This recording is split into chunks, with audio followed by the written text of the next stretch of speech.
welcome to Smash Writing. This is Wesker, and today is an exciting day. Today, we start our new series. As you can tell from the thumbnail title, that would be the Phantasm series. I've seen these movies one time each, and it's been a long while.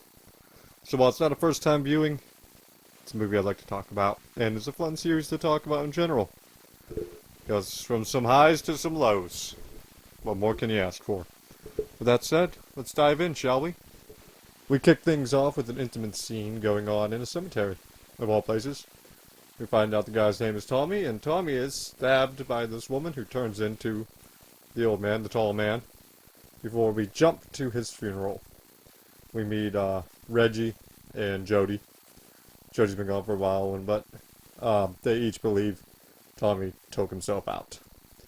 And Jody heads off into the funeral home, and he's going to go see his parents' graves inside the mausoleum. And he hears some noises in the background, some scuffling going on. We jump outside, and we meet his little brother, Mike, who's on a dirt bike riding through the cemetery. And he too hears similar noises. Well, we jump back to Jody, and before he can zero in on the noises themselves, he's interrupted by the tall man who tells him funeral services have begun. So they go up there to do the funeral services and everything. And Mike is out in the bushes with his binoculars watching. Jody didn't want Mike there because he was traumatized from his own parents' death a few years back. But he's watching them do the pallbearer stuff and take the casket to the grave and have the service there. Well, he keeps watching after it's done, and the tall man actually, by himself, picks up this casket, throws it in the back of the hearse, and goes off on his own. And this sends Mike to this old fortune teller, and he asks her about Jody leaving, because he overheard Jody telling the one buddy that he plans on leaving. He's going to drop Mike off at their Aunt Sally's house, I believe, Sarah's house. And Jody's out. He can't be a father to him, and Mike's such a kind of a long-lost puppy. He follows him everywhere. He won't leave him alone. It's just Jody's not equipped to be a dad. And this obviously really upsets Mike a lot. And the old fortune teller shows him, hey, when Jody leaves, he's going to take you with him. But that's when he brings up what happened at the cemetery. And they do this little test thing to show him that he sticks his hand in pretty much as a reflection kind of deal to install it on him. It's just all a trick of your mind into not fear. And then they have a good laugh at him after he leaves. But we actually, we get a song played out by Jody and Reggie. And we see this, the blonde girl, the granddaughter of the fortune teller, going to the cemetery herself. And she goes to enter this room, and then we hear her screaming in the distance. That night, Jody goes to this bar. He picks up this girl. The entire time, Mike is watching him. It's the same woman Tommy was with, and it takes her. She leads him up to the cemetery. They start making out all the while Mike is watching, and he hears that scuffling sounds again, and he sees this little person in this dark robe making these weird sounds, chasing after him. And Mike freaks out and goes run past Jody and the girl, and Jody chases after him. And he tries to explain to his brother, like, what he says something happened, and his brother just thinks he's crazy. He gives him his keys and tells him, go home, wait for me, I'll be back. And he goes to meet up with the girl again, but she's already gone. And all the time you see that somebody's watching them. That night, we see that Michael has a bad dream of the tall man and the little guy's attacking him. And next day, Jody goes off back to the bar. Mike follows him for a little bit before going off on his own, and he has a bit of a run-in with the tall man who's across the street, and he seems to be bothered by the cold air coming out of the freezer from Reggie's ice cream truck. But he goes off on his own. Back at the bar, Jody's asking about the blonde girl again, and the guy's like, oh, she didn't come back here. But that goes back to Mike at the garage. He's fixing the car himself, because they showed earlier that Mike is the handyman in this his brothers. He's the one who can fix everything. And he ends up, the little creatures are back, and he gets sandwiched whenever they drop the jack on him. But not enough to do damage or kill him or anything, just kind of trap him there momentarily. He ends up whacking Jody's foot with a hammer. Again, Jody ain't believing him, so Mike goes up to the cemetery himself later that night to see for himself. And there is where we see the silver orbs for the first time, scurrying, chasing after him, and he gets grabbed by this random guy. But he gets out of the way as this orb spikes into this dude's head, starts drilling, and blood starts shooting out everywhere. And the tall man and Mike come face to face. Mike runs, and he manages to close the door behind him, but he traps the tall man's fingers in there, and he cuts him off. He steals one, and he gets out of there. And the next morning, Jody finds him asleep on the stairs. And he shows him the moving finger still in the box, and Jody's on board now. But now they got to figure out what exactly to do. He hears him out.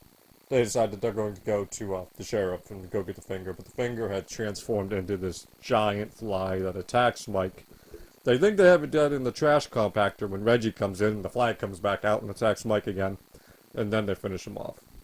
And they decide, they arm Mike up and leave him at the house, help him lock everything up, and then Jody goes up to the funeral home himself to find out what's going on, and he's immediately attacked by one of the creatures, and he has to bail out. The hearse drives by him and almost runs him over before his own car pulls up, but it's Mike behind the wheel, and they get into a chase sequence with the hearse, and they manage to make it crash, and they find the little creature is impaled by the tree. They take the hood off, and it's Tommy, only it's a deformed, shrunken version of Tommy. And they call Reggie for help, and they load him in the freezer of the ice cream truck, and they have a long conversation about what they're going to do, and Reggie just wants to go up there and beat the tall man down. But Mike's like, before we do that, we got to get him out of here, and they take him to the antique store owned by Sally, where he finds a picture of the tall man in there. And this freaks him out even more, like this goes back further than they expected, and he wants to go home. So he gets them, and they're about halfway there when they find Reggie's ice cream truck has been flipped over. And there's no signs of Reggie, and they're attacked by more of the creatures, and they just manage to escape. Well, no.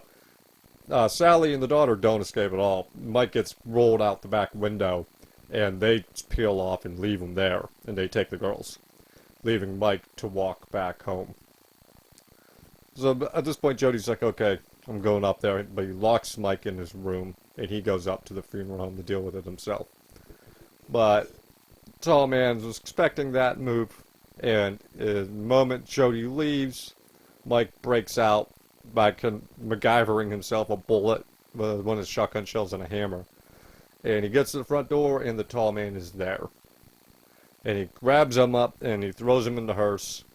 But Mike still has the gun, so he manages to shoot his way out and shoot the tire, and it explodes, and he gets out right in front of the funeral home, so he goes in. Jody had been in there searching his parents' graves to see if his parents were in there. And as we find out with Mike, they're not there anymore. And then Reggie shows up, and they go inspect the one room that Mike got scared away from the one night. And they find a whole bunch of them in these two silver poles that lead into a doorway to their planet, where they're shrunken down to match the gravity. And the power goes out. They just managed to pull Mike back in from the doorway itself. The power goes out, and it comes back on. And Reggie's the only one left in this room. Jody somehow is outside, so is Mike. And Jody is about to be attacked by the blonde, but Reggie's inside. He thinks about his tuning fork with the garage from the song earlier, and he touches it, and it causes everything to just start getting sucked back into the doorway. He just manages to make it out, and he finds the blonde outside, and goes to help her, and she stabs him in the stomach. Jody and Mike just barely manage to escape, and they come up with the mine trap. They're going to figure out a way to lure him to a mine and drop him 1,000 feet down into the shaft. But Jody again drops Mike off at the house. He goes up to start preparing the trap, but the tall man is at the house, and he chases Mike off, and we get the great line of, "You play a good game, boy. But the game is finished. It's time to die." And Mike is running away from all these nightmarish creations, but they do manage to get him into the mine shaft. Jody pushes down rocks on top of him, burying him inside. And then Mike wakes up in his bed with Reggie. And we learned that Jody died in the car accident. And this has all been a nightmare. And Reggie's promises, I'm going to take care of you. I'm going to be there for you. And you know what, me and you, we just got to get away from this place for a couple of weeks. We're going to take a road trip, get out of here. It doesn't matter where. So Mike goes to get some stuff, and the tall man is waiting for him. And the creatures attack him from the mirror, and cut to black. And that is Phantasms Part 1. This movie is a cult classic, and it has a certain charm to it, right? The dialogue is a bit blah. I'm not talking about the tall man. We'll talk about the tall man in a moment. The dialogue between the characters is a bit blah. The brothers don't quite click enough for me. But what really seals this together is the tall man, Angus Scrimm, is phenomenal. I knew he would be. Even before I watched this, I'm like, oh, he's going to be great. I loved him narrating in The Wishmaster, and that voice of his is great. So to hear him being a horror movie character voice, I'm like, oh, I'm here for this. And then he's so much better than what I thought. His lines, especially the, you play a good game, boy. Anytime he's like, boy, it hits me like, yes, more of that, please. And the gore was really good. Those silver spheres are incredible. This is such a simplistic yet intriguingly deadly design. It's amazing to see. I know a lot of people love Reggie, and we'll get into more of it as we go along. I don't exactly care about Reggie too much. When we were talking about it, we're talking about it in the past, so I guess spoilers. Reggie does return and everything. But I really don't care that much about Reggie. All in all, though, like I said, there's really not a whole lot to say about it. The movie flows really nice. I like the characters for the most part, despite the fact the chemistry's off and there's a charm to it, by it feeling kind of off. It doesn't run as smooth, but it does have a charm to it. And the so many questions are left unanswered that they can work with. You know, who is he? Where does he come from? And with more movies to come, there's the promise of answers. Will we get those answers? Well, we'll talk about that later. And all in all, though, with the first Phantasm, I'm going to give this an A, largely off of Angus Scrimm's tall man character. I gotta look up his height real quick. I wanted to do that before I recorded. Because I don't think he's actually exceptionally tall. I think they just basically trick of the light kind of deal with. He's 6'4", so he's still a pretty tall guy. My mistake. But he carries this movie largely on his back.